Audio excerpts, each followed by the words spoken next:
Hello everyone, कैसे हो आप लोग। उम्मीद करते हैं कि ठीक ठाक ही होंगे। आज के वीडियो में हम लोग देखने वाले हैं आरआरबी एलपी टेक्नीशियंस भर्ती 2024-25 के लिए, जो कि प्रीवियस ईयर पेपर 2018 का है, जिसमें कि हम लोग मैथ और साइंस के क्वेश्चंस को करने वाले हैं। तो जिसमें कि मैथ के लगभग क्या 20 क्वेश्चंस होंगे और 10 साइंस के क्वेश्चन होंगे, जिसको हम लोग कंप्लीट करने वाले हैं। इससे ये भी पता चलेगा कि इसमें किस तरह के क्वेश्चंस को पूछा गया था पिछली बार जो एलपी टेक्नीशियंस का CBT 1 हुआ था उसमें। तो ये वीडियो देखिए, ज़्यादातर नॉर्मल छात्रों के लिए बहुत ज़्यादा फायदेमंद हो सकते हैं, क्योंकि हमें पता है नॉर्मल छात्र जो है वह सही तरीके नहीं लगा पाते हैं जो किसी भी क्वेश्चन को जल्दी कर सके, यानी कम टाइम में कर सके। तो चलिए देखते हैं और करने का कोशिश करते हैं। ओके, देखिए, यदि त्रिभुज ABC समरूप त्रिभुज XYZ है तो कोण BAC बराबर 55 डिग्री और कोण ZXY बराबर यानी Y का मान क्या होगा। यानी कहने का मतलब जब इस तरह का आपको क्वेश्चन मिले ना, थोड़ा सा अगर नहीं कुछ समझ में आ रहा है तो एक बार फिगर को ड्रॉ कर लीजिए कि क्या करना है। मेरी बात को समझिए। एक ABC है, समरूप त्रिभुज बोल रहा है, यहाँ पर समरूप त्रिभुज था, टाइपिंग मिस्टेक है। और दूसरा, जैसे मैंने यहाँ पर A था, A से स्टार्ट किया और A से गया, उसी तरह सेम टू सेम X है, X से स्टार्ट कीजिए और ऐसे चाहिए YZ। तो हमसे दिया कौन है BAC। इस कोण के बारे में दिया है, इस कोण के बारे में दिया 55 डिग्री है ना। तो हमसे पूछा कौन है ZXY, यानी ZXY इसी कोण के बारे में पूछ रहा है। तो जब समरूप त्रिभुज का ये कोण जितना होगा उतना ही ये वाला होगा।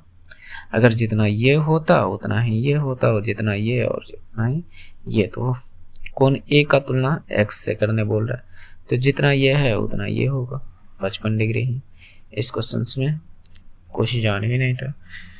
नेक्स्ट देखिए, ये क्वेश्चन अच्छा है, करने का कोशिश कीजिए। हमसे करने से पहले आप भी वीडियो रोककर करने का कोशिश कीजिए, जिससे कि आपको ज़्यादा फायदा मिलेंगे। तो देखिए, यदि घन के किनारों की लंबाई का योग एक वर्ग के परिधि के 4 गुना है, तो चलिए घन तो आप समझते होंगे कि घन क्या होता है। जैसे जिसकी सभी भुजा बराबर हो लेकिन उसमें कितना किनारा होता है। जैसे आप छक्का गोटी, लूडो का छक्का गोटी जो होता है, जिस पर 5 6 7 जो यानी 6 तक जो लिखा होता है, वह क्या है, घन है, एक क्यूब है ना। इस तरह से, लेकिन इसकी जो भुजा होती है सभी के सभी बराबर इक्वल भुजा होते हैं, है ना।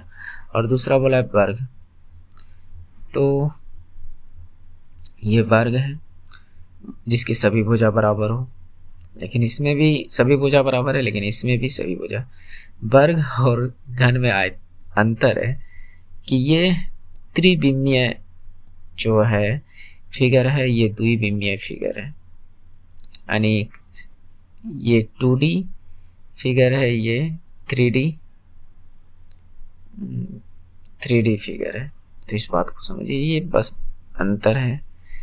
तो जो कह रहा है उसको कर देखते हैं, जो इसमें क्या कर रहा है।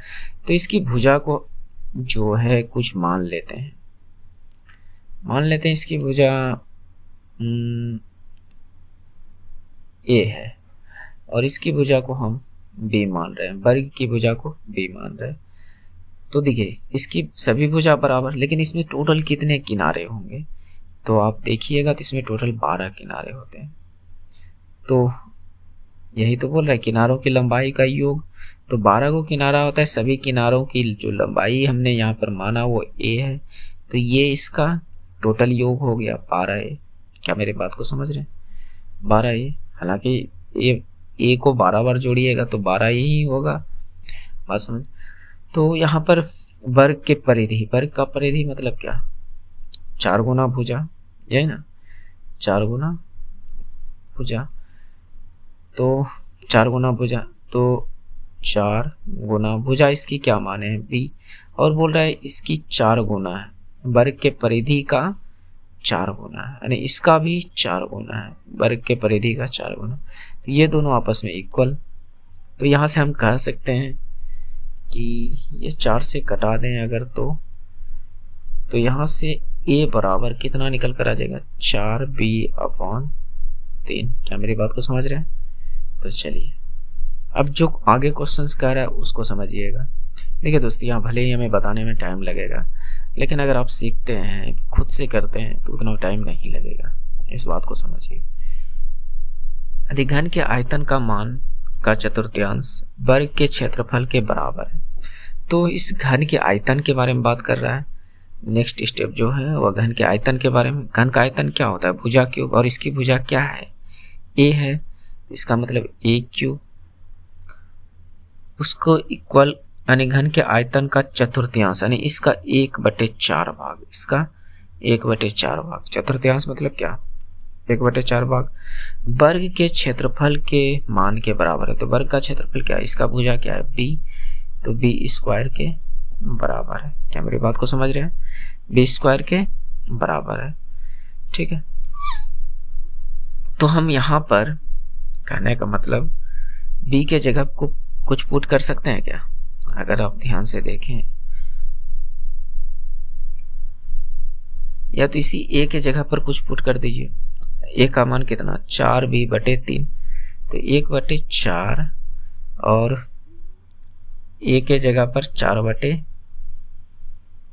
4b/3, लेकिन क्या क्यूब ना है, तो इसका मतलब यहाँ पर ये क्यूब बराबर में इधर क्या है, b², क्या है b²। बात समझ रहे? तो यहाँ से जो भी निकलेगा देखा जाएगा क्या है।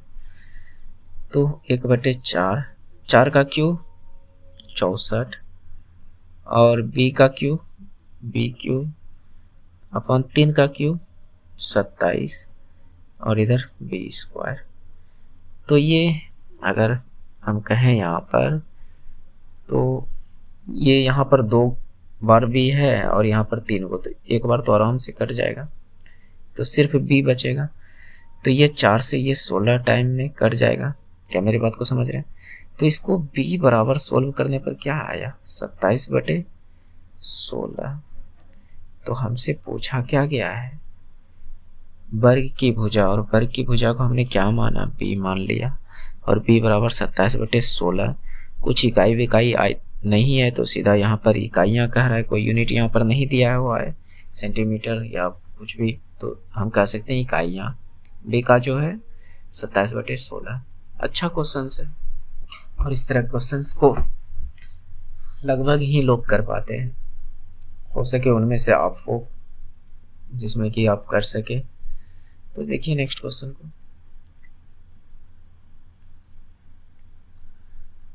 तीन त्रिभुजों को एक बड़े त्रिभुजों के तीनों कोनों में इस तरह बनाया गया कि प्रत्येक छोटे त्रिभुज की प्रत्येक भुजा बड़े त्रिभुज के अनुरूप की 1/4 है। तो तीन छोटे त्रिभुजों की कुल क्षेत्रफल और बड़े त्रिभुजों के शेष क्षेत्रफल के बीच का अनुपात क्या है, ये बात हमसे पूछ रहा है। तो चलिए देखिए इसको कैसे कर सकते हैं, इस बात को समझिए। अच्छा क्वेश्चन है, पहले आप भी बनाइए। यहां पर मैंने एक त्रिभुज को ड्रॉ किया, ठीक है, इस त्रिभुज को ड्रॉ किया, तो इसके पर सभी कोनों पर एक त्रिभुज और बना दिया, एक एक त्रिभुज और बना दिया। तो तीन छोटे त्रिभुज बन गए और एक पूरा बड़ा त्रिभुज है, एक पूरा क्या है, बड़ा त्रिभुज। तो अब मेरी यहाँ पर बात को गौर से समझिए कि हम बड़ा त्रिभुज की भुजा को, बड़े त्रिभुज की जो भुजा है उसको हम यहाँ पर 4 मान लेते हैं। क्या करते हैं, 4 इकाई सेंटीमीटर जो भी मानना है मान लीजिए, उससे कोई फर्क नहीं पड़ने वाला है, ठीक है। तो छोटे त्रिभुज की जो भुजा है वो क्या हो जाएगा, तो इसने साफ साफ कहा है कि प्रत्येक छोटे त्रिभुज की प्रत्येक भुजा बड़े त्रिभुज के अनुरूप, यानी इसके अनुरूप भुजा की 1/4 है। यानी इसकी भुजा मैंने 4 माना तो इसका 1/4, 4 का 1/4 क्या होगा, तो आपका जवाब होगा कि 1। तो छोटे त्रिभुज की भुजा क्या होगी, 1। अब यहाँ पर आप लगा सकते हैं, मैंने यहाँ पर इसको जो है समबाहु त्रिभुज मान लिया है। ओके, तो यहाँ पर देखिए ये 1 आया, ये 4 है। इस तरह से हमने देख लिया। तो हम पहले या तो तीनों छोटे का निकाल लेता हूँ या सिर्फ बड़े का। तो मैं छोटे त्रिभुज का क्षेत्रफल निकालने के लिए यहाँ पर कर रहा हूँ। छोटे त्रिभुज का क्षेत्रफल मैं निकाल रहा हूँ, क्षेत्रफल। तो त्रिभुज का क्षेत्रफल क्या, √3/4 a स्क्वायर, यानी कहने का मतलब भुजा स्क्वायर। तो इसकी भुजा कितनी, तो छोटे का भुजा 1। तो एक त्रिभुज का क्षेत्रफल निकल गया। क्या मेरी बात को समझ रहे, एक त्रिभुज का क्षेत्रफल कितना हो गया, √3/4। तो हमसे 3 त्रिभुज, छोटे त्रिभुज का क्षेत्रफल पूछा है कुल में। तो ये तो 1 छोटे का है, तो 3 छोटे का कितना, 3 समझिएगा, 3 छोटे मैं लिख नहीं रहा हूँ। तो इसको 3 से गुना कर दीजिए, 3√3/4। ये 3 छोटे का क्षेत्रफल हो गया। अब मैं बड़े का निकाल रहा हूँ। छोटे बड़े मतलब समझिएगा कि त्रिभुज के बारे में बात कर रहा हूँ। ओके, तो बड़े त्रिभुज का क्षेत्रफल, तो ये भी √3/4। इसकी भुजा कितनी, 4। तो यहाँ पर भुजा स्क्वायर मतलब 4 चौके 16 है ना। त्रिभुज का क्षेत्रफल √3/4, भुजा स्क्वायर, तो भुजा 4 है तो इसका स्क्वायर 16। तो ये कितना हो गया, 16√3/4। तो हमसे पूछा क्या है, 3 छोटे का कुल क्षेत्रफल जो यहाँ दिया है, 3 छोटे का कुल क्षेत्रफल और बड़े त्रिभुज के शेष क्षेत्रफल, यानी तीनों छोटका को निकाल दें तो बाकी बात जो बचा हुआ बड़े त्रिभुज है, बड़े उसका शेष हिस्सा है वो, यानी शेष कह सकते हैं शेष का क्षेत्रफल। अब मेरी बात को यहाँ पर ध्यान से समझिएगा, ठीक। तो 3 को छोटका का तो हम निकाल चुके हैं, कितना है, 3√3/4। अब शेष का हमें निकालना है। तो ये बड़का का नहीं टोटल का है, अगर मैं इसको ABC कहा दूं, ये टोटल का है 16√3। जरा गौर से समझिएगा, ये टोटल का है 16√3। इनमें से 3 को घटा देंगे यानी 3√3/4। मैं इस जगह पर कर रहा हूँ, समझिएगा।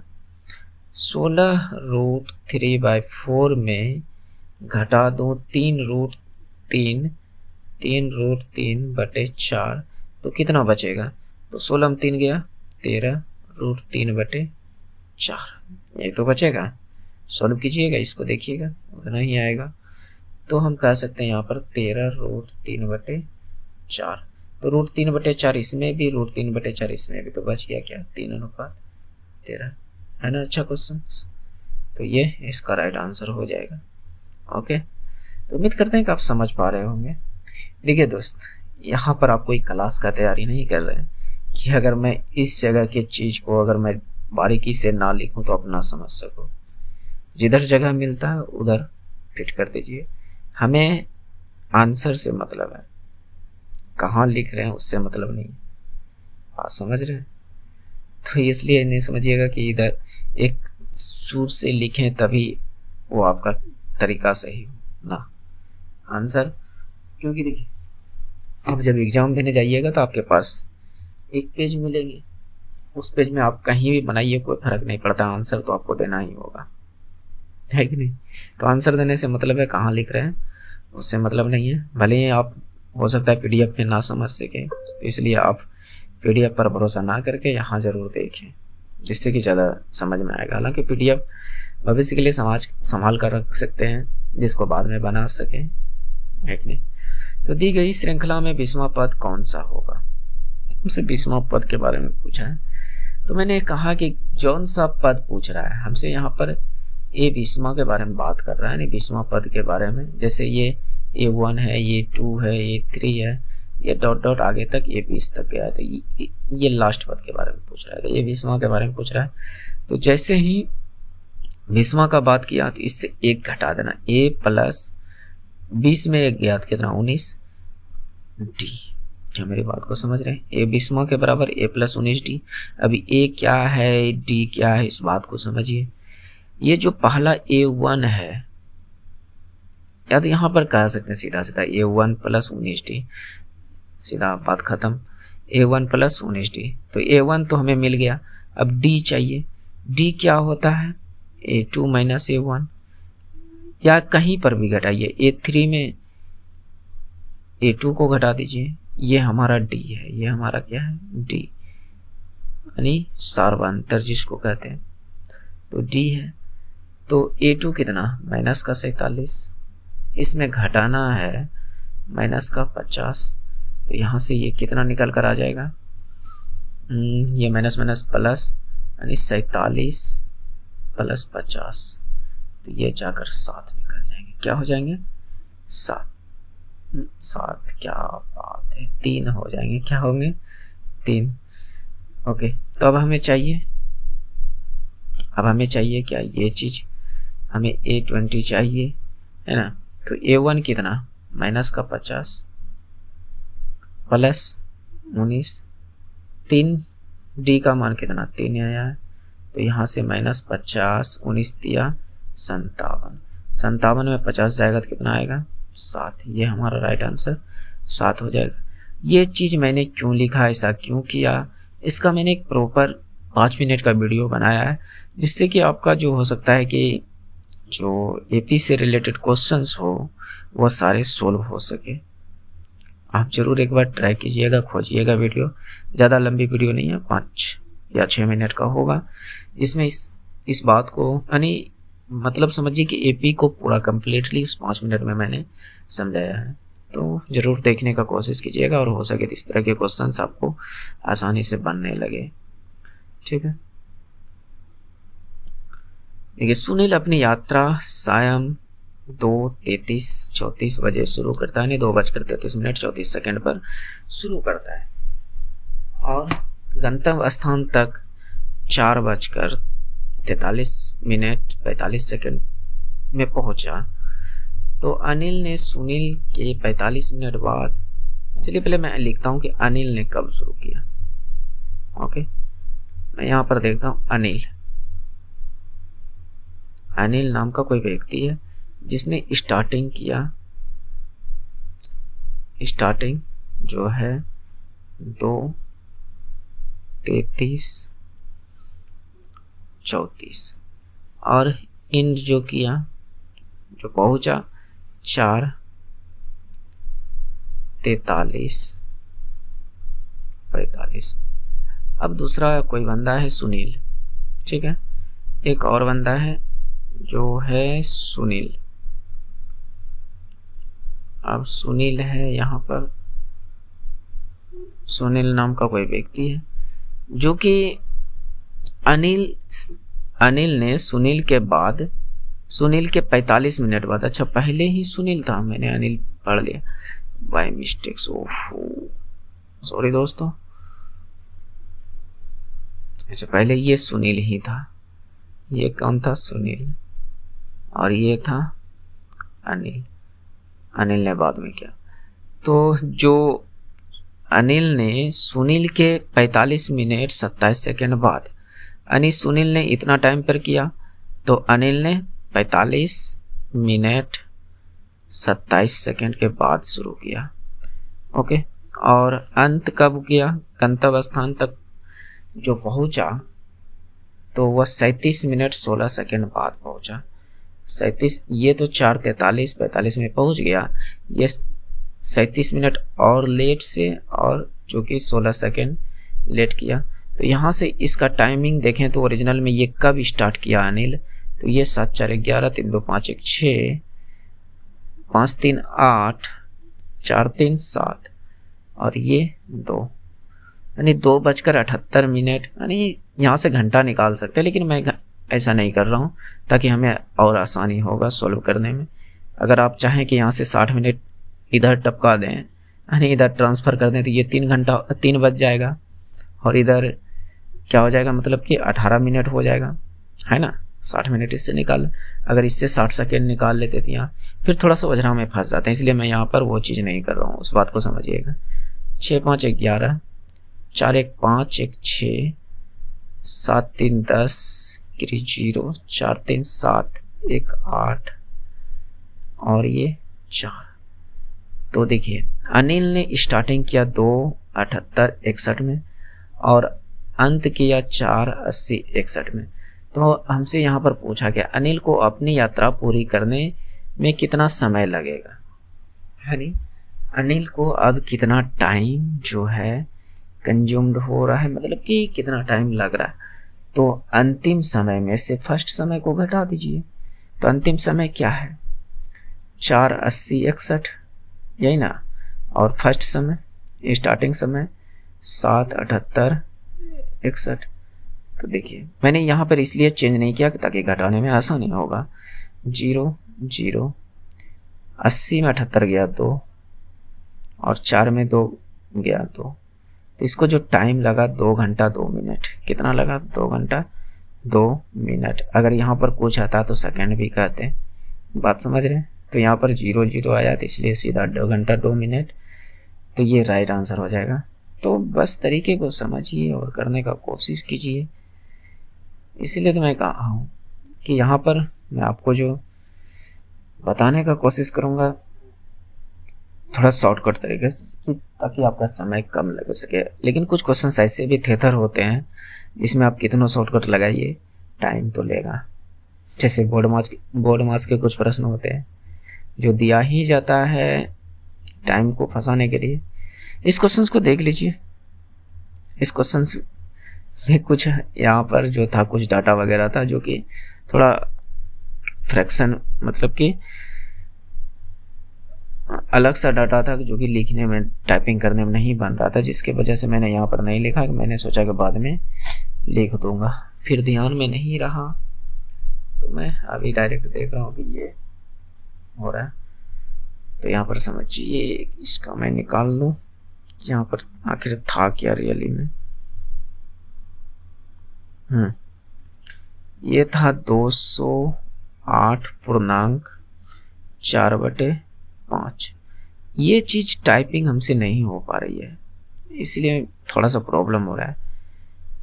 23.1/5 इतना है, ठीक। तो इसको कीजिए। कहता है इतना मीटर लंबी किसी लाठी को तोड़कर समान लंबाई वाली 23.1/5 लाठियों में विभाजित किया गया तो कुल कितनी लाठियां प्राप्त होगी। तो उसके लिए हमें क्या करना होगा कि इसको पहले जो फ्रैक्शन में उसको भिन्न में बदलिए।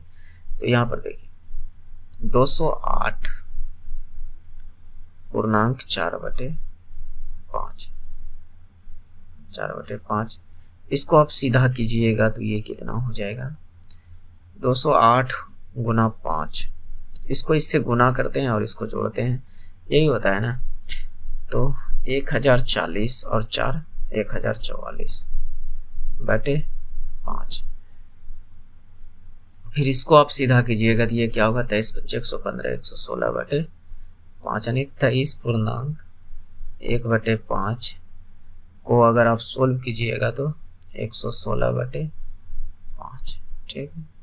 इतना तो कहता है कुल यानी इतना मीटर टोटल लंबा है और इतना मीटर का लाठी बराबर भागों में बांटना है, तो कितना होगा ये आंसर। तो ये सिंपल सा है, बड़ा वाला को छोटा वाला से भाग दीजिए। 1044/5 इसको भाग देना है 116/5। तो ये 5 से 5 खत्म, तो क्या हुआ 144/116। तो कहीं ना कहीं कटना तो चाहिए, देखते हैं किससे कटता है। लास्ट का डिजिट अगर यहाँ पर मैं इसको 7 से गुना कर दूं तो 7×42 ऊपर 4 है, 6 नहीं 7 नहीं हो सकता है। अगर 8 से गुना कर दूं, 8 छक 48, लास्ट में 4 है, 8 भी नहीं। 5 से गुना कर दूं, 5 छक 30, लास्ट में 4 है नहीं। तो एक ही ऑप्शन बचा, हालांकि आप करके देख सकते हैं। 116 से ये 9 बार में कटेगा। तो इस क्वेश्चन को मेरे कराने का मकसद सिर्फ यही था कि आप यहाँ पर कभी कदाल यूनिट डिजिट पर ध्यान दीजिए, जिससे कि आपका आंसर आ जाता है, या मल्टीपल को चेक कीजिए। कि ऑप्शन पर ध्यान देने के लिए मैं इस क्वेश्चन को दिया था, हालांकि इस क्वेश्चन में कुछ भी नहीं है, बात समझ रहे हैं। इस क्वेश्चन में कुछ भी नहीं है, थोड़ा सा भी भारी नहीं, बस थोड़ा सा यही भारी है कि इसको सोल्व करना है। तो अगर आप थोड़ा सा दिमाग लगाते तो इसको भी फास्ट आप कर सकते हैं। जैसे मैंने यहाँ पर देखा 208 पूर्णांक 4/5 था। मेरी बात को यहाँ पर समझिए, ये था 208 पूर्णांक 4/5 ये था। तो मैंने 200 को 5 से गुना किया, 1000 आया, और 8 को 5 से किया, 40 आ जाते, 1040। और हमें ये पता है कि इसको जोड़ना होता है, तो 1040 में 4 जोड़ेंगे तो कितना होगा, 144। तो इसलिए मैंने डायरेक्ट कहा कि 1044/5। मेरी बात को समझे। तो बस यहाँ पर मैं ये बताना चाहता हूँ, कब कुछ सवालों में जो है रहता कुछ नहीं, बस कैलकुलेशन रहता है, और उस कैलकुलेशन में भी कुछ ना कुछ राज छिपा होता है। तो थोड़ा सा कैलकुलेशन को फास्ट कीजिए, आपका मैथ का जो टाइमिंग आता है वो बिल्कुल कम हो जाएगा। मैथ का नींव ही है कैलकुलेशन। आप जितना ज़्यादा फास्ट कैलकुलेशन कीजिएगा उतना ही जल्दी आपका आंसर आएगा। जैसे नीचे दी गई आयु बच्चों की समूह की है, माध्यिका आयु ज्ञात कीजिए। अब मैं कहूँ तो अगर आप इसको अगर तरीके से करते हैं तो कम से कम 25 से 30 सेकंड लगेगा, लेकिन उससे भी कम समय लग सकता है। जैसे मैं आपको समझाना चाहता हूँ, अगर माइंड में आप ये चीज सोच लो कि ये पहले है कितनी संख्या, 1 2 3 4 5 6 7 8, 8 को सम संख्या है। तो सम संख्या होने का मतलब क्या, n/2 वहाँ पद प्लस n/2 प्लस 1वां पद अपॉन 2। ये सम संख्या के लिए माध्यिका का फॉर्मूला है। तो अगर इस फॉर्मूले को आप मन में कैलकुलेट कर लें कि n का मान हमने 8 देखा, n का मान हमने कितना देखा 8, तो 8 को 2 से भाग दीजिएगा, चौथा पद, 4 में 1 जुड़िएगा, 5वां पद, और इन दोनों पदों को जोड़ने पर हमें क्या प्राप्त होगा, माध्यिका प्राप्त होगा। 2 से भाग देने पर क्या प्राप्त होगा, माध्यिका। अगर इस बात को अगर मन में ही कैलकुलेट कर लेते हैं तो यहाँ से मैं अगर इस तरह से मैं चाहूँ, पहले आप इसको अब कहने का मतलब कि आप इसको अब सजाइएगा आरोही क्रम या अवरोही क्रम में, फिर जाकर आप चौथा और 5वां पद को ढूंढिएगा।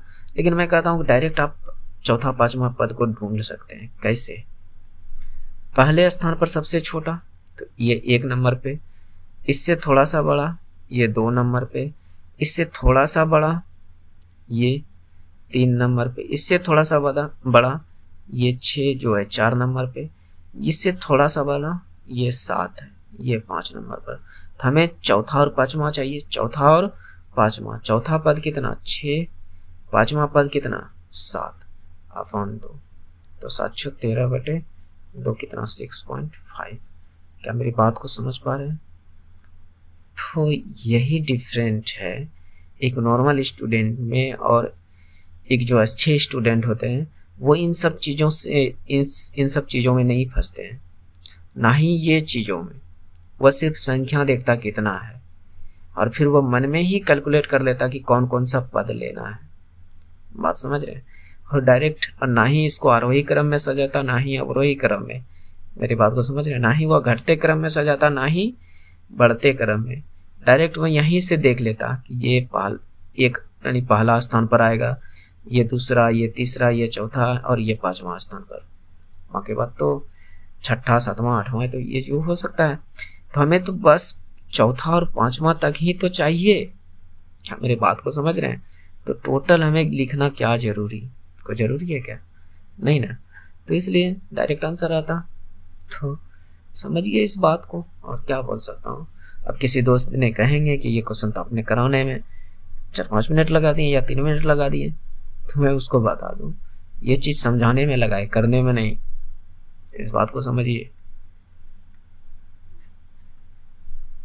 देखिए, एक परिमेय संख्या का हर इसके अंश से 10 अधिक है।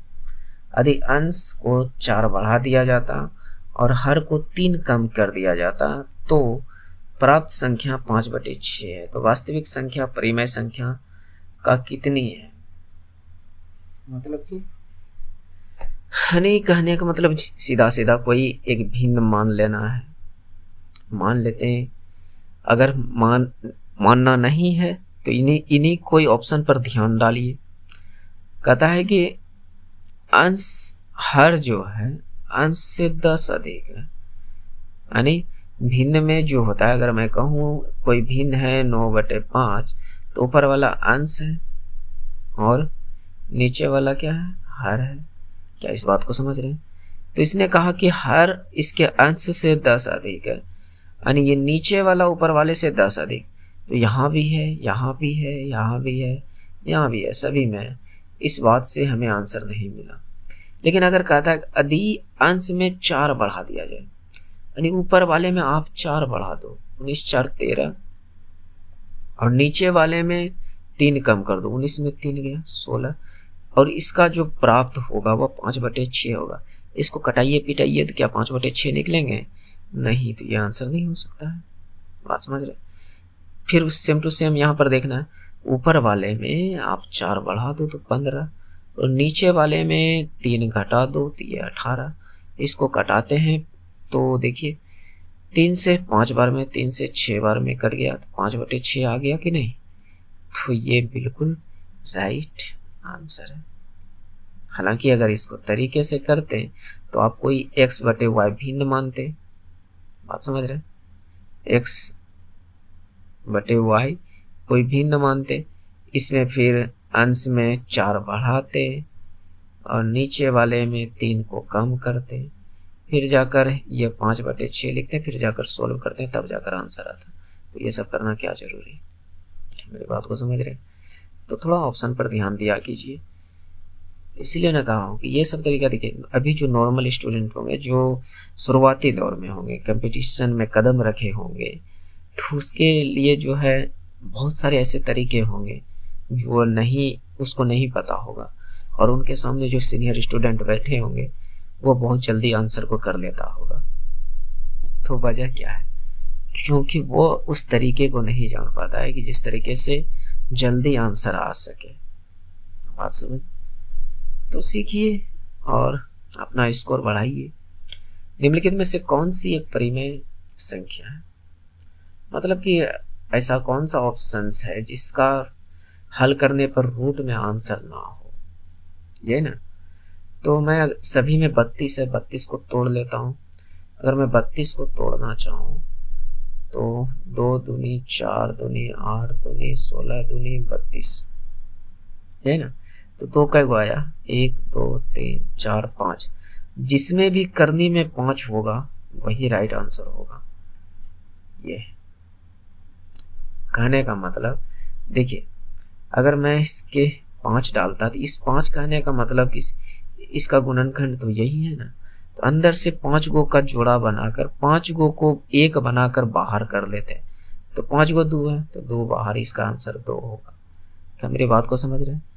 तो बस ये राइट आंसर है। बाकी बताओ, और किसी को करते रहिए, नहीं आएगा परफेक्ट में। यानी कहने का मतलब सीधा ये, जैसे ही तो 200 संख्या दिख गया एकदम सीधा साधा, इस तरह से नहीं दिखे। इन सब का भी आंसर रूट में होगा। जैसे 4 है, इसका मतलब 2 4 को निकल गया था अंदर में, तो 2√2 आएगा इसका। तो इसलिए आगे समझिए और क्या बोलूं। इस क्वेश्चन को कीजिए आप लोग, देखिए। यदि कोई व्यक्ति किसी वस्तु को 96 रुपए में बेचता है, उसे 12.5% लाभ पर बेचता है, तो उस वस्तु का विक्रय मूल्य क्या है? ये क्वेश्चन बहुत इजी है। मैं कह रहा हूं कि ये क्वेश्चन बहुत इजी है और अधिकतर लोग बना लेंगे, लेकिन अधिकतर लोग वो तरीका इस्तेमाल नहीं करेंगे जिससे कि 5-6 सेकंड 10 सेकंड में आंसर आए। बात समझ रहे हैं? तो उस तरीके को समझिए, हालांकि आप बेसिक तरीके से करिएगा। ये जो परसेंटेज हमें दिया लाभ प्रतिशत, इसको हम पकड़ते हैं 12.5%। इसका अगर मैं इतना बराबर लिखना चाहूँ तो ये 1/8 होता है। क्या होता है? 12.5% बराबर 1/8। ये जो नीचे का वैल्यू होता है वह सीपी होता है, और ये जो ऊपर का जो भी मान है वह प्रॉफिट होता है। बात समझ रहे हैं? तो यहाँ पर हमें खरीदता है, इसका मतलब ये हमें सीपी दिया हुआ है, क्रय मूल्य दिया हुआ है, यानी यहाँ पे रियल में 96 रुपया दिया हुआ है। और मैंने जो इसको हल करके देखा तो ये जो 8 है, सीपी 8 है, इस 8 का मान रियल में 96 दिया है। हमें चाहिए क्या? विक्रय मूल्य। और विक्रय मूल्य होता क्या है, इस बात को समझ लीजिए। एसपी होता क्या है? CP plus profit, CP plus profit. तो सीपी कितना? 8, प्रॉफिट कितना? ऊपर वाले कितना? 1, तो ये 9। हमें 8 का मान दिया है 96, हमें 9 का मान चाहिए। तो यहाँ से कह सकते हैं 1 का मान क्या होगा? 12। तो 9 का मान कितना होगा? इसको 12 से आप गुना कर दीजिए। 1 का मान 12, तो 9 का मान 12 से गुना कीजिए, तो 12 8 उधर से 108 रुपये। हालांकि यहाँ पर इस चीज़ को जो मैंने लिखा समझाने के लिए, करने के लिए नहीं, करने के लिए आपके लिए जो ये तरीका था, जैसे 8 लिखे 1/8, तो आपको इस बात को समझ लेते हैं कि ये प्रॉफिट है, ये सीपी है। तो यहाँ पर 8 का मान हमें 96 दिया है, 8 1 9 का मान हमें चाहिए, तो ये कितना गुना? 12 गुना, तो इसका भी आप 12 गुना कर देते हैं, 108। बात को समझ रहे हैं? तो ये जल्दी करने का तरीका है। बात समझ रहे हैं? तो समझिए, इस बात को समझने का कोशिश कीजिए। और हाँ, अगर अभी तक आप लोग चैनल पर रुके हुए हैं तो कहीं ना कहीं हो सकता है कि आप इंटरेस्टेड हो। तो अगर पसंद आई हो तो एक लाइक कर दीजिएगा, क्योंकि आप बाद में लाइक करना भूल जाते हैं। मैं देखता हूँ कि वीडियो प्रॉपर लोग देखते हैं लेकिन लाइक करना भूल जाते हैं। तो जो पहली बार आए हुए हैं चैनल पर, वो सब्सक्राइब भी कर लीजिएगा। अगर चाहते हैं कि हमारी वीडियो आप तक मिलते रहे तो आप सब्सक्राइब भी कर लीजिएगा, जिससे कि मैं जो भी वीडियो अपलोड करूं वो आप तक पहले पहुंचे। बात समझ रहे हैं? तो इस बात को आप समझ सकते हैं, क्योंकि हमारे द्वारा ही नहीं, बहुतों के द्वारा इस बात को सुने होंगे कि अगर आप हमारे वीडियो देखना चाहते हैं तो सब्सक्राइब बटन को दबा लीजिए, बगल में घंटा वंटा होगा, दबा लीजिएगा। तो ये सब बातें सुनते होंगे, तो लेकिन मैं बोलना पड़ता है क्योंकि आप लोग देखते हैं और निकल जाते हैं, तो ज़रूर कर लीजिएगा। और दूसरी बात क्या, मैं अपने चैनल का कभी जल्दी जो है नाम वगैरह लेता नहीं हूँ, जिससे कि आपको पता चले कि हाँ ये फलना चैनल बोला था। बात समझ रहे? तो हो सकता है बाद में ना भी मिले, तो सब्सक्राइब कर लीजिएगा, जिससे कि ढूंढना ना पड़ेगा। हालांकि अगर कभी ऐसा मुसीबत आए कि ढूंढना चाहो तो आप जो भी टॉपिक लिखिएगा उसके बगल में वायुमंडल जी लगा दीजिएगा, वह आपको हमारी वीडियो तक पहुंचाने में हेल्प कर सकता है। ये बात वायुमंडल जी, हालांकि मंडल जी का मतलब कोई एटीट्यूड नहीं, सिर्फ मेरा टाइटल है, मंडल जी कहा करते हैं लोग। बात समझ रहे हैं? तो समझिए आगे। नेक्स्ट,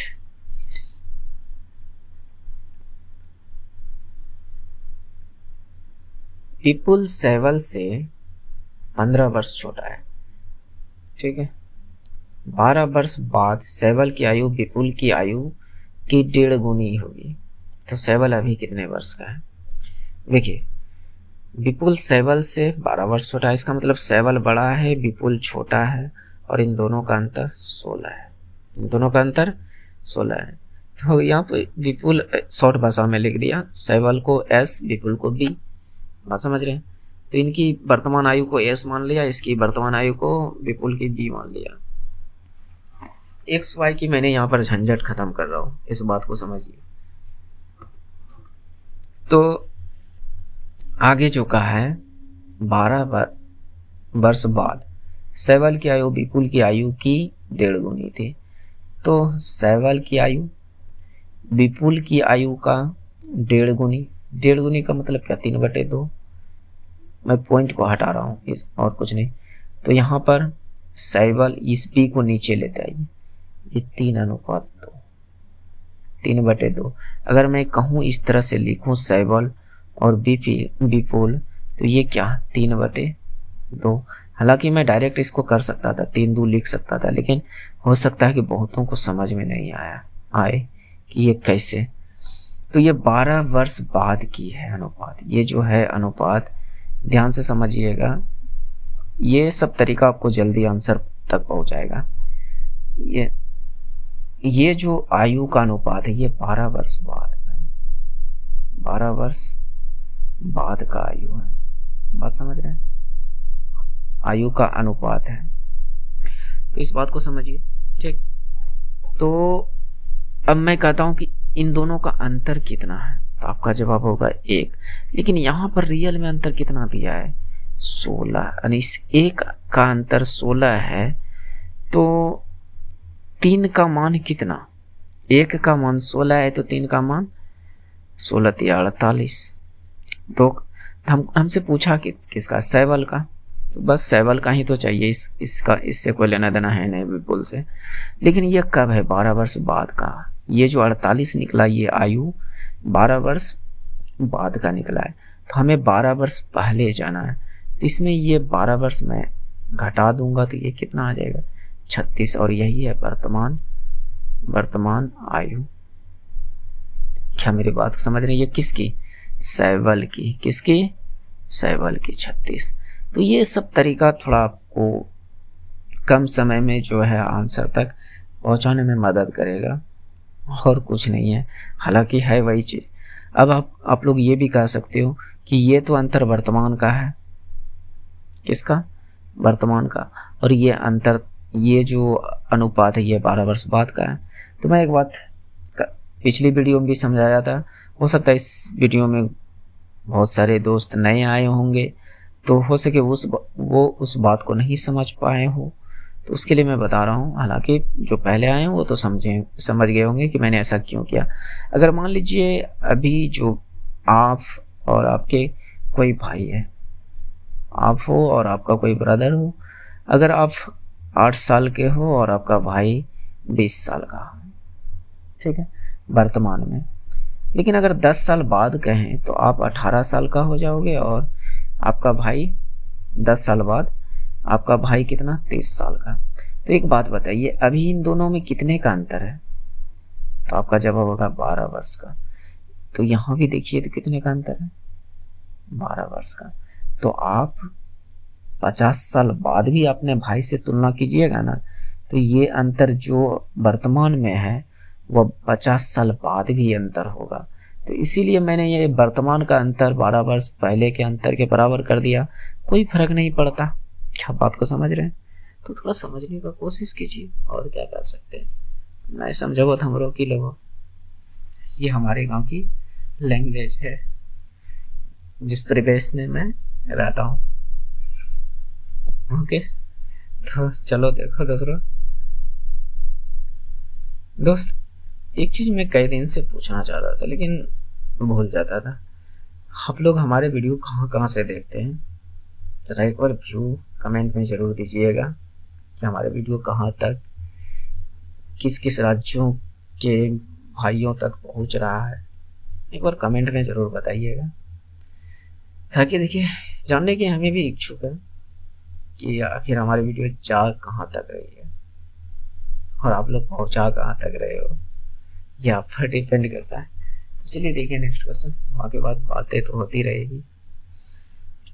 ये जो है टोटल 29 शिफ्ट में से ये इसके बाद सिर्फ एक शिफ्ट बचा है, सिर्फ एक ही शिफ्ट का कराना होगा। इसके बाद मैंने आप लोगों से कहा है कि मैं प्रैक्टिस पेपर को लाऊंगा। क्या आप लोग इसके लिए इच्छुक हैं? तो कमेंट में जरूर बताइएगा। प्रैक्टिस क्वेश्चन में सिर्फ इन्हीं सब क्वेश्चंस को नहीं, बेहतरीन सब क्वेश्चन को लाऊंगा, अच्छा सब क्वेश्चन को, जो कि देखिए नॉर्मल क्वेश्चन को तो बिल्कुल नहीं लाऊंगा। तो यानी अच्छा क्वेश्चन, नॉर्मल भी लाऊंगा लेकिन अच्छा क्वेश्चन लाऊंगा जिससे कि आपका टॉपिक क्लियर हो। भले ही उस प्रैक्टिस पेपर में 10 क्वेश्चन करें, 15 क्वेश्चन करें, लेकिन अच्छे क्वेश्चन को लाऊंगा। तो आप लोग बताइएगा क्या आप लोग इच्छुक हैं, तो या तो फिर आपका जो भी टॉपिक हो उसको आप अपने हिसाब से बताइएगा, तो मैं कोशिश करूँगा। हाँ, आप लोग जब कमेंट करते हैं तो ऐसा नहीं है कि मैं रिप्लाई नहीं देता हूँ, रिप्लाई देता हूँ, लेकिन अगर किसी का रिप्लाई नहीं दे पा रहा हूँ तो समझिए कि हमें भी हो सकता है बहुत सारे काम हो जिसके वजह से मैं नहीं दे पा रहा हूँ। लेकिन मैं प्रायः सभी का देने का कोशिश करता हूँ पर डे, लगभग 6 बजे शाम को, क्योंकि मैं 6 बजे शाम को जो है फील्ड पर जाता हूँ और फील्ड पर कुछ देर टाइम बिताता हूँ और वहाँ पर जाकर जो है आप सभी के कमेंट को रीड करता हूँ, फिर मैं रिप्लाई देता हूँ। तो 6 बजे से 7 बजे के बीच मैं सभी के कमेंट को रिप्लाई करता हूँ, तो कोशिश कीजिएगा कि उस टाइम आपको मिल जाएगा रिप्लाई।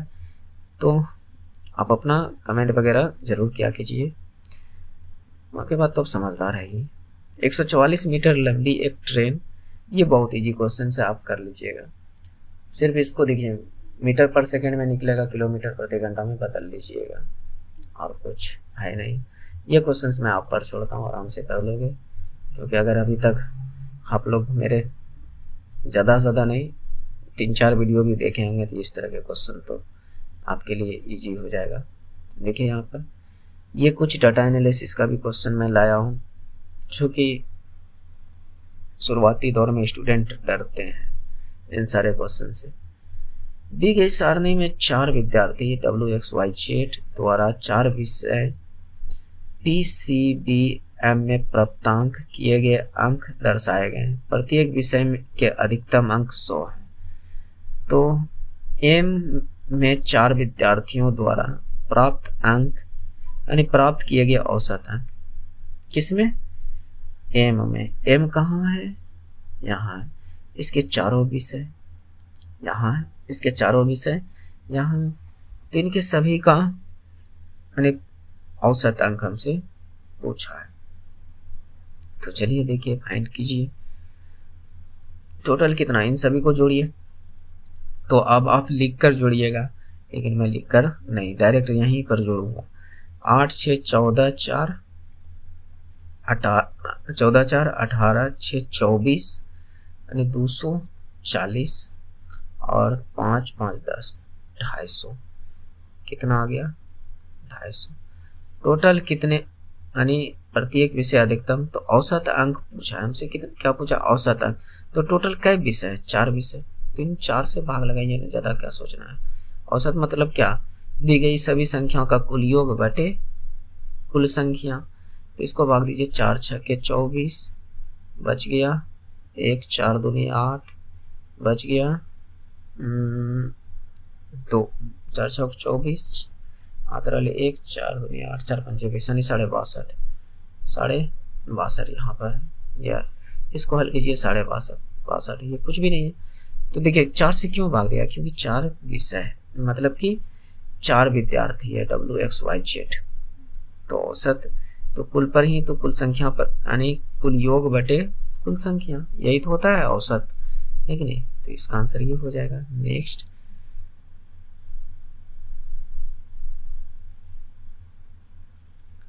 निर्देश दी गई सारणी में 4 विद्यार्थी WXY, वही बात है, यहाँ पर भी क्वेश्चन यहाँ से है। दी गई जानकारी के आधार पर वह विद्यार्थी जिसने PCMV को मिलाकर सबसे कम प्रतिशत प्राप्त किया है वह कौन है? तो चलिए देखते हैं वह कौन है। तो इन सभी W का अगर मैं जोड़ूं तो 9 7 16 5 21 8 29 यानी 290 प्लस 5 295। अब भी ऐसे जोड़िए, जल्दी जुटेगा, टाइमिंग कम लगेगा। ओके नेक्स्ट, देखिए यहाँ पर 5 8 13 9 22 6 28 5 5 10 यानी 280 10 290 6 2 8 9 17 4 21 210, इसका योग 210। इसको जोड़िए, 9 8 17 4 21 6 27, 5, 275, तो ये आ गया 275। इन तीनों इन सभी का योग हमने निकाल लिया। तो अब मैं ज़्यादा यहाँ पर नहीं सोचूंगा, जिसका सबसे कम आया होगा योग उसी को मारूंगा। क्यों? देखिए 210 किसका है? y का, तो हम कहूँगा कि यह y का सबसे कम प्रतिशत है। कैसे? क्योंकि इसने कहा कि सभी अधिकतम जो है 100 अंक का है, जो हम परसेंट निकालेंगे तो 100 अंक का एक विषय, तो 4 विषय कितने? 400 विषय का है ना। तो इसका कितना, अगर मैं इसका प्रतिशत निकालना चाहूँ, तो ये बात को ध्यान से समझिएगा, मैं इसका प्रतिशत अगर 200 जो W का प्रतिशत निकालना चाहूँ कि ये कितने परसेंट टोटल नंबर लाया, तो 295 टोटल कितने नंबर में से, अगर जो है विषय P, C, B, M जो भी है, तो ये सभी 100 नंबर के थे। सभी कितने थे? 100 नंबर के। तो 400 नंबर पर 295 लाया है। क्या मेरी बात को समझ रहे हैं? 400 नंबर पर 295 लाया। प्रतिशत निकालने के लिए 100 से गुना करते हैं, तो ये प्रतिशत निकलेगा। तो एक बात बताइए, जो x भी होगा वो भी तो 400 नंबर पे निकाला होगा, ये 290 लाया होगा। जो y होगा वो भी 400 ही नंबर पर 210 नंबर लाया होगा। तो यहाँ जो है यानी सेम प्रोसेस यहाँ से लेकर यहाँ तक, ये 100 और 400 सेम प्रोसेस होगा। तो क्या फर्क पड़ता है? कोई फर्क पड़ता है कि अगर ये चीज़ ना भी करूँ तो डायरेक्ट हमें आंसर मिल गया कि y जो है सबसे कम प्रतिशत नंबर लाया है। जैसे आपसे भी पूछा जाएगा आपने 10th में कितने परसेंट नंबर लाए हैं, तो आप क्या करते हैं कि आप जितने भी नंबर लाए हो, 402 हो सकता है कि आपका टोटल कितने सब्जेक्ट होंगे, कितने नंबर का एग्जाम हुए होंगे, 500 का, तो आप 100 से गुना करते हैं, तो ये आपका परसेंटेज फाइंड होता है। क्या मेरी बात को समझ रहे? तो वही चीज़ तो यहाँ भी करना होगा ना। तो यही है और कुछ नहीं है इसमें। तो नेक्स्ट देखिए, तो इसलिए मैं यहाँ पर जो कहा कि डायरेक्ट जो कम है उसी को आंसर मारिए। तो y का सबसे योग कम निकला तो उसी का प्रतिशत सबसे कम होगा। ओके, नेक्स्ट उम्मीद करते हैं कि आप समझ पा रहे होंगे।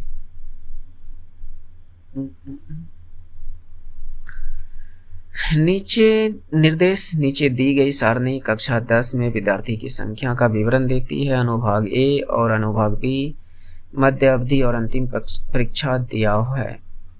तो ये कुछ मध्य अवधि और अंतिम परीक्षा के बारे में दिया है, जिसमें भाग ए और भाग बी है। इस क्वेश्चन को डाटा के अनुसार पढ़ते हैं। क्वेश्चन अच्छा है, भले इसका डाटा थोड़ा सा हार्ड हो, लेकिन प्रश्न अच्छा है। आप करने का कोशिश कीजिए, यहाँ प्रैक्टिस रहेगी तभी आप एग्जाम में जल्दी कर पाओगे। इस बात को समझने का प्रयास करें, कोशिश करें। तो यहाँ पर देखिए क्या है, तो हमसे पूछा है कि दी गई जानकारी के आधार पर अंतिम परीक्षा में उत्तीर्ण होने वाले अनुभाग ए के विद्यार्थी का प्रतिशत। अंतिम परीक्षा में जो है, अंतिम परीक्षा में उत्तीर्ण होने वाले अनुभाग ए है। अब मैं ढूंढूंगा कि अंतिम परीक्षा में कौन कौन उत्तीर्ण हुए, कितने लोग हुए। तो यहाँ पर कह रहा है उन विद्यार्थियों की कुल संख्या जो दोनों परीक्षाओं में अनुत्तीर्ण है। तो यहाँ पर तो अंतिम वाला है ही नहीं, ना ही अंतिम वाला, ना प्रथम वाला है, ना ही मध्य अवधि वाला है। जो भी है, उन विद्यार्थियों की संख्या जो मध्य अवधि में अनुत्तीर्ण है परंतु अंतिम परीक्षा में उत्तीर्ण है, परंतु अंतिम परीक्षा में उत्तीर्ण है। और इसने ये भी कहा है कि अंतिम परीक्षा में उत्तीर्ण हो। इसका मतलब ये 14 डाटा हमको लेना होगा, क्योंकि इसमें कहा है कि अंतिम परीक्षा में उत्तीर्ण है। क्या मेरी बात को समझ रहे हैं? नेक्स्ट ये क्या कह रहा है, उन विद्यार्थियों की संख्या जो मध्य अवधि की परीक्षा में उत्तीर्ण रहे परंतु अंतिम परीक्षा में अनुत्तीर्ण रहे, यानी इसमें फेल हो गया है, हमको पास वाले चाहिए। तो ये वाला डाटा नहीं ले सकते, इसका डाटा हम नहीं ले सकते। अभी देखिए, उन विद्यार्थियों की संख्या जो दोनों परीक्षाओं में उत्तीर्ण हो, दोनों परीक्षाओं में उत्तीर्ण हो।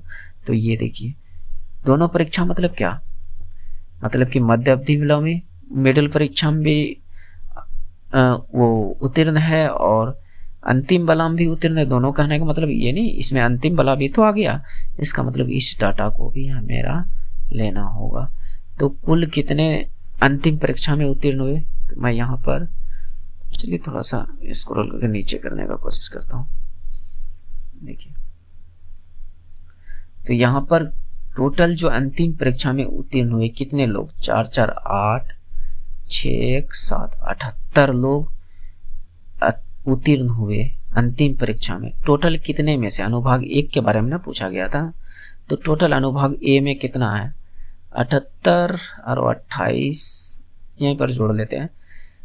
इन दोनों को तो मैंने जोड़ लिया, 78 आया है, 28 और 6 34, 78 प्लस 34 तो 8 4 12, 4 3 7 112। इससे इसका हमसे परसेंटेज पूछा है, तो परसेंटेज के लिए 100 से गुना, इसको आप डिवाइड कीजिए, आपका आंसर ये आएगा।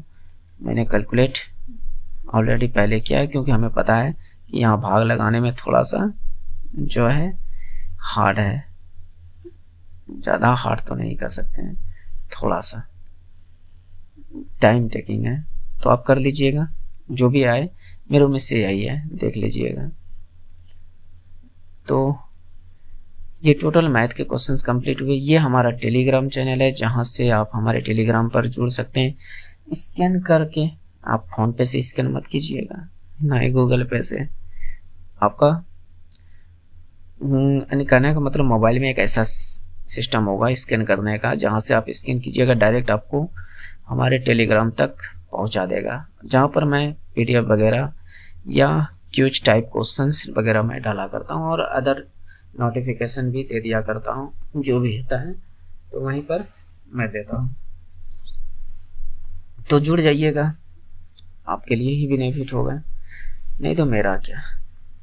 आप हंसते रहो, मुस्कुराते रहो, मेरा क्या है, लोग आपको ही पागल कहेंगे। ये बात मैंने बहुत दिन पहले किसी और को कहा था। ये बात कैसा लगा बताइएगा, हमें तो हंसी आ रहा है। आधे कोई लड़का 600 न्यूटन के बल के साथ 4 मिनट में 20 मीटर की दूरी तय करता है, तो लड़के द्वारा खपत की जाने वाली ऊर्जा बताइए। ये खपत की जाने वाली ऊर्जा के बारे में पूछ रहा है। तो एक बात बताइए, जो आपका ऊर्जा कहें या शक्ति कहें, दोनों बात तो मेरे में से बराबर ही होगा। तो W बराबर क्या होता है, F इंटू S, एक फॉर्मूला आपने पढ़ा होगा। दूसरा बात, आपने शक्ति या ऊर्जा जो भी हो, तो उसके बारे में जो आपने पढ़ा होगा वह W/T पढ़ा होगा। ये तो फॉर्मूला आपने तो पढ़ा ही होगा, है कि नहीं। तो मैं यहाँ से पहले कार्य निकाल लेता हूँ कि उसने कार्य कितना किया। तो बल हमें F का मान 600 दिया, और S विस्थापन ये जो है S 20 मीटर दिया है। तो यहाँ से कह सकते हैं कि ये कितना 1200, 12 6 दूनी 12, उस पर 3 जीरो नहीं 12,000। W हमारा 12,000 निकल गया। ओके, और हमसे टाइम 4 मिनट दिया है। क्या ये तो SI यूनिट में था, ये भी SI यूनिट में, तो क्या ये मिनट जो है ये SI यूनिट है क्या? टाइम का SI यूनिट, समय का SI मात्रक क्या होता है? तो आपका जवाब होगा कि सेकंड होता है। तो ये मिनट में क्या कर रहा है, इसको बदलिए ना, 4 मिनट को आप सेकंड में बदलिए, 60 से गुना कर दीजिए, है कि नहीं। तो ये सेकंड में यानी 4 गुना 60। अब हल कीजिए, आप आंसर तक पहुंच सकते हैं। कहीं कहीं देखिए, ये आपका P बराबर भी यही फॉर्मूला देखने के लिए मिलेगा, या आपका E बराबर भी देखने मिलेगा। तो कहीं ना कहीं ये शक्ति के भी बारे में पूछ रहा है या ऊर्जा के बारे में पूछ रहा है, दोनों बात एक ही है। तो यहाँ से इसको कटाइए, ये कटा, ये कटा, 4 से 3 बार मैंने 300, और ये 300/6, 50 तो आ गया, 50 वाट। शक्ति का ऐसा है मतलब क्या, वाट। इसका मतलब शक्ति बराबर भी यही फार्मूला, एनर्जी बराबर भी यही फार्मूला। तो ये 50 वाट हमारे पास आंसर आ गया। क्या मुझे बात समझ गए? नेक्स्ट देखिए,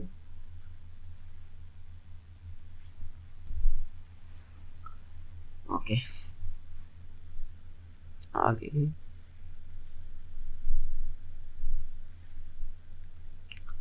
20 न्यूटन का एक बल एक द्रव्यमान 10 केजी की एक वस्तु पर लगाया जाता है तो उत्पादित त्वरण, ये बहुत इजी है। F बराबर यहाँ पर A में A लगा सकते हैं। ये आपके पास F है, ये आपका M है, हमसे A पूछ रहा है, पुट कीजिए 20 M 10, ये हमसे पूछ रहा है, तो ये कटा, तो ये बराबर क्या 2 मीटर पर सेकेंड स्क्वायर, 2 मीटर पर सेकेंड स्क्वायर, यही आपका राइट आंसर हो जाएगा। क्योंकि त्वरण का ऐसा मात्रक क्या होता है, मीटर प्रति सेकेंड स्क्वायर। ये इजी सब है, आप आराम से फाइंड कर सकते हो। देखिए नेक्स्ट और कुछ क्वेश्चंस होंगे, थोड़ा देर ठहरिए, सभी क्वेश्चंस करके जाइए, मजा आएगा। उद्योग में उपयोग की जाने वाली शक्ति की इकाई क्या है? देखिए ऐसे तो वाट, किलोवाट, इन सब में शक्ति को मापते हैं, लेकिन उद्योग में, फैक्ट्री वगैरह में HP में मापा जाता है। बात समझ सकते हैं, ये अश्व शक्ति में मापा जाता है। नेक्स्ट, और लेकिन हाँ एक क्वेश्चन बताइएगा, घरों में जो मापा जाता है बिजली की खपत, वो किस में मापा जाता है आमतौर पे? तो बताइए, बल समीकरण में F किसके बराबर है? अभी तो बताया F बराबर क्या होता है, द्रव्यमान गुना त्वरण यानी ma। ये आपका क्या है, स्थितिज ऊर्जा। ये आपका क्या है, संवेग। ये आपका V बराबर U प्लस AT। तो ये फॉर्मूला यानी वेग के बारे में, अंतिम वेग अगर निकालना हो तो ये लगा सकते हैं। तो हमसे F के बराबर पूछा है तो ये होगा। नेक्स्ट, निम्नलिखित में से क्या प्रकृति में कभी अकेले विद्यमान नहीं होता है? तो ये आपका बल जो है ये प्रकृति में कभी भी अकेले विद्यमान नहीं हो सकता है। ये न्यूटन ने भी कहा था कि जो है बल वह क्रिया है जो दो निकायों के बीच लगती है, या कहने का मतलब दो वस्तुओं के परस्पर बीच में लगती है। ऐसे मान लीजिए हवा में आप हाथ गोड़ कितनों मारिए ना, किसी कोई फर्क नहीं पड़ने वाला है। अगर बीच में दीवार आ जाए तो फिर आपका पता चल जाएगा कि बल क्या है कि नहीं। तो बल होने के लिए दो चीज चाहिए, जैसे आपका हाथ हो गया और बगल में दीवार। तो जब तक हाथ इसमें दीवार से नहीं टकराएगा, तो आपका एक निकाय हाथ भी है, दूसरा निकाय आपका दीवार भी है। बात समझ रहे, तभी काम करेगा। तो बल हमेशा जो होता है दो वस्तुओं यानी दो निकाय पर क्रिया करती है। आप समझ रहे, ये न्यूटन ने ये बात भी बताई थी। इसको मैंने कम्युनिटी पोस्ट में भी डाला था, लगभग स्टूडेंट सही ही किए थे। एक बल 1 kg वस्तु की चाल को 1 मीटर प्रति सेकंड से 8 मीटर प्रति सेकंड तक बढ़ा देता है तो किया गया कार्य क्या होगा? देखिए, एक कार्य बराबर एक फॉर्मूला, एक आपने ये भी पढ़ा होगा, गतिज ऊर्जा में परिवर्तन, वो भी कार्य कहलाता है। तो गतिज ऊर्जा मतलब क्या, हाफ mv² है ना। तो या तो ये भी कह सकते हैं कि हाफ m को कॉमन ले लेते हैं। पहले मैं फार्मूला लिख देता हूँ ताकि आप लोग को समझने में आसानी हो जाए। Half mv² minus half mu²। एक गतिज ऊर्जा में चेंज है और इसको ही कार्य भी कहा जाता है। तो हाफ m भी दोनों में सेम है, कॉमन ले लीजिए, v² माइनस u²। तो यहाँ पर हाफ m का मान कितना होगा 1 kg, v कितना 8, यानी ये आपका प्रारंभिक वेग है, ये अंतिम वेग। तो v कितना 8, 8 8 64, 4 चौके 16। तो हाफ 1 से गुना करें या ना करें कोई फर्क नहीं पड़ता है। 64 में 16 गया 48, 48 को 2 से भाग दीजिएगा 24, ये आपका 24 जूल राइट आंसर हो जाएगा। बात समझ रहे हैं? तो समझिए इन सब में कुछ रहता नहीं है, अगर आपके दिमाग में फार्मूला रहा तो अच्छे से बना लोगे।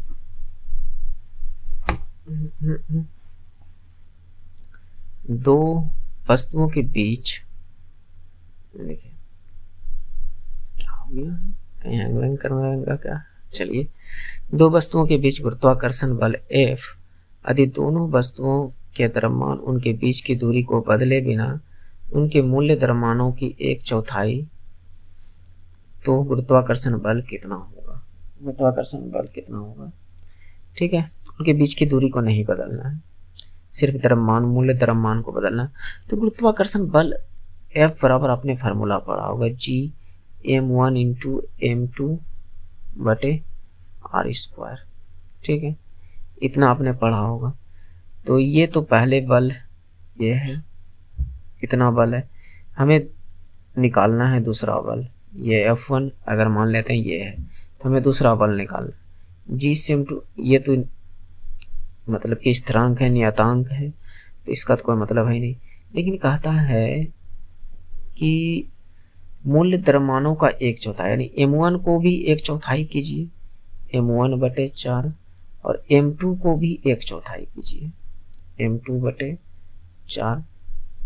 दूरी को बिना बदले, दूरी को नहीं बदलना है, दूरी जो है वही है।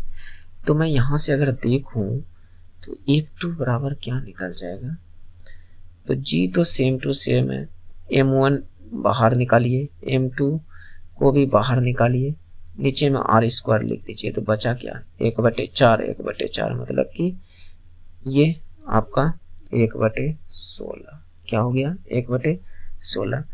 पहले मान, मेरा कहने का मतलब पहले मान इतना था, इसका अब ये कितना गुना हो गया है, तो आपका जवाब होगा कि 1/16 गुना हो गया है। F2 जो है, दूसरा बल जो है 16 गुना हो गया है, 1/16 गुना हो गया है। ये आपका राइट आंसर। ओके, नेक्स्ट समझने का कोशिश कीजिए, नहीं तो हम कितना समझाएंगे, हाथ घोड़ पकड़कर, फिर भी आप नहीं समझ पाओगे जब तक आप कोशिश नहीं करोगे। इस बात को समझिए।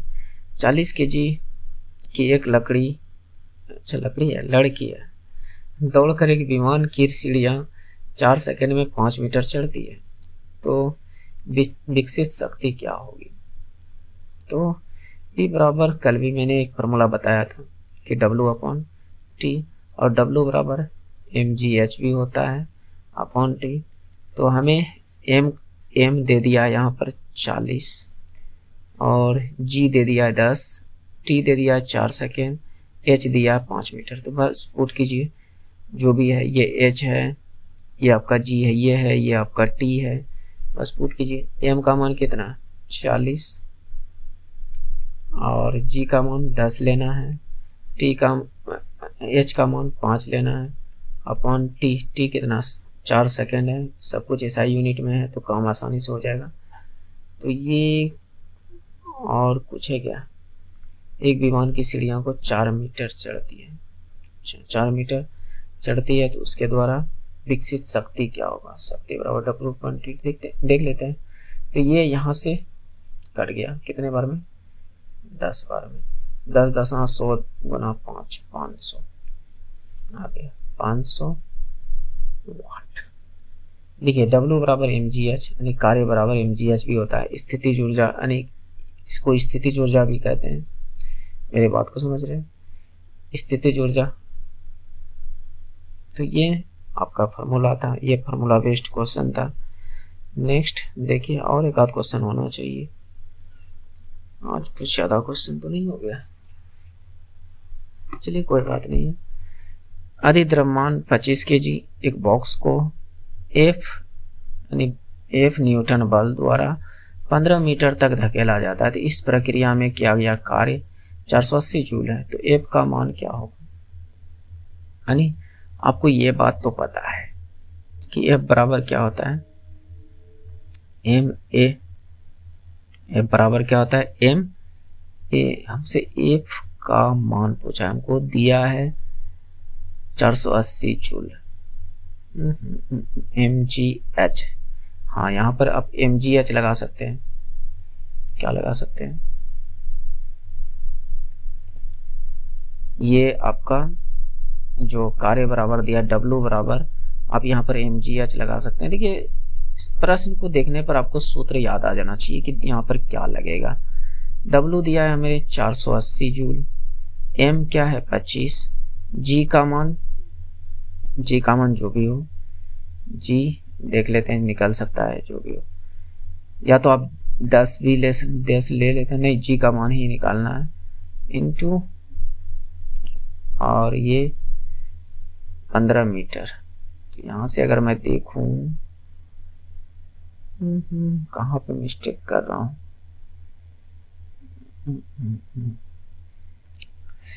ओह समझिए समझ के ना समझे।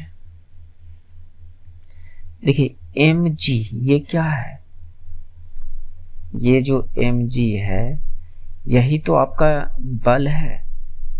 क्या है? बल। F बराबर क्या होता है? m a भी त्वरण और g भी त्वरण, a भी त्वरण और g भी त्वरण है। तो इसका मतलब यही तो बल है, और F बल जो कहने बोला F न्यूटन है, h हमें दे दिया 15 मीटर। बस यहाँ से यानी कहने का मतलब इस mg के जगह पर हम ma भी लिख सकते हैं, जो कि F के बराबर होता है, जो कि F के बराबर होता है। इस 25 से कोई लेना देना हमको नहीं है, इस 25 से कोई लेना देना नहीं है, इस बात को समझिए। 480/15 बराबर F, तो ये 15 तिया 45, बच गया कितना? 3 15 32 न्यूटन। F बराबर कितना आ गया? 32 न्यूटन। तो देखिए बस यही था ना, मैं भी एक पल के लिए चकरा गया, आखिर ये क्या हो रहा है। तो हालांकि समझिए बात को, ये mg या ma दोनों एक ही बात है। ये भी g भी आपका त्वरण है और ये भी आपका a भी त्वरण है। तो बल बराबर क्या है? द्रव्यमान गुना त्वरण। देखिए आपने भार बराबर पढ़ा होगा, mg क्या पढ़ा होगा? भार को हम mg कहते हैं। भार एक प्रकार का बल भी है। भार का SI मात्रक और बल का SI मात्रक दोनों एक ही होता है। तो इस बात को यहां से भी आप रिलेट कर सकते हैं। ओके, नेक्स्ट देखिए, एक बाइक विश्राम से शुरू करती है, लगातार तेजी के साथ पहाड़ी से लुढ़कती है, 20 सेकंड में 300 मीटर दूरी तय करता है। तो इसका त्वरण क्या होगा? तो ठीक है, देखिए इसको कैसे कर सकते हैं। 1 मिनट, थोड़ा सा मैं पानी पी लूं।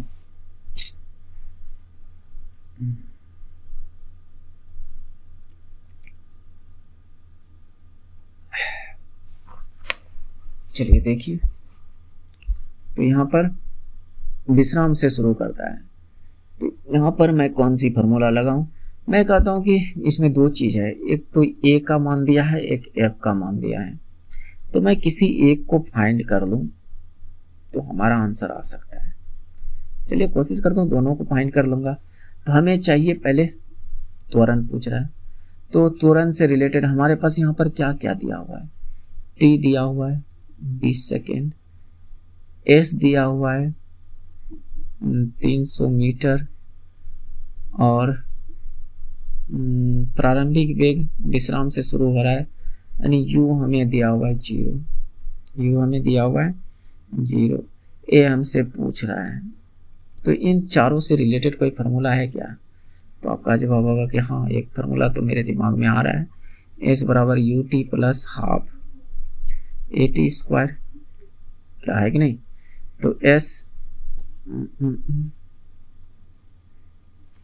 तो यहाँ पर समझिए, s कितना? 300 मीटर। ये जो दूरी है ये क्या है? ऐसी तो है। u कितना? 0। तो 0 से गुना कीजिए t को, तो ये तो 0 ही बन जाएगा। हटाइए ना, दिमाग का। a का मान हमें निकालना है, t कितना? 20 सेकेंड, और t स्क्वायर है तो इसका मतलब 20 गुना 20 400। तो ये कट जाएगा 200। तो यहाँ से इसको सोल्व कीजिएगा तो ये बराबर कितना आ जाएगा, 300/200, 300/200। तो ये कटा था, ये बराबर 1.5 मीटर पर सेकेंड स्क्वायर। तो कहीं 1.5 मीटर पर सेकेंड स्क्वायर है क्या? हाँ है, एक ही गो में है, तो ये आ गया।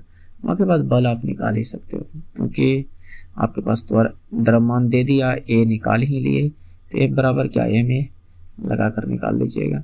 हालांकि एक निकल गया तो जरूरी नहीं है कि पूरा सॉल्व करें। ओके, तो ये टोटल मैंने क्वेश्चंस कंप्लीट करा दिया। ये कॉम्बिनेशन वीडियो आपको कैसा लगा जरूर आप कमेंट करके बताइएगा। उम्मीद करते हैं कि पसंद तो आई होगी, अगर नहीं आई होगी तो मैं क्या कर सकता हूँ, लेकिन मेरे उम्मीद से पसंद आना चाहिए। और दूसरी बात, हो सकता है कि मैं सभी 100% लोगों को संतुष्ट नहीं कर सकता हूँ, बात समझ रहे, 100% लोगों को मैं संतुष्ट नहीं कर सकता हूँ।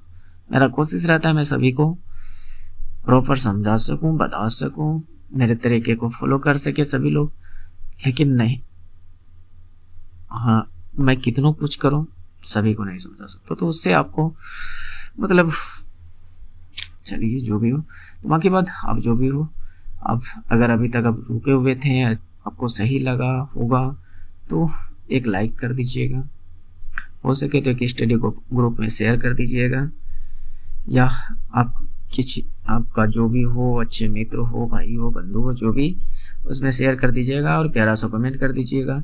जिससे देखिए ये सब करने से हमें कुछ खास मिलता नहीं, लेकिन एक अलग खुशी मिलता है।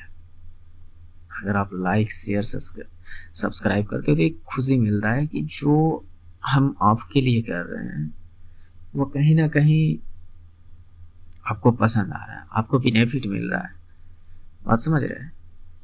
और मैं जानता हूँ कि जो तरीका मैं यहाँ पर कराता हूँ, बहुतों मतलब कि बहुत सारे जो लोग हैं अभी नहीं करा रहे हैं, वो सिर्फ मैं बहुतों को देखा हूँ कि वह सिर्फ तरीके को बताता है कि कैसे किया जाए किसी भी प्रश्न को, लेकिन उस प्रश्न को कैसे जल्दी किया जाए इस तरीके को नहीं बताता है, और लोग वहीं पर फंसे रह जाते हैं।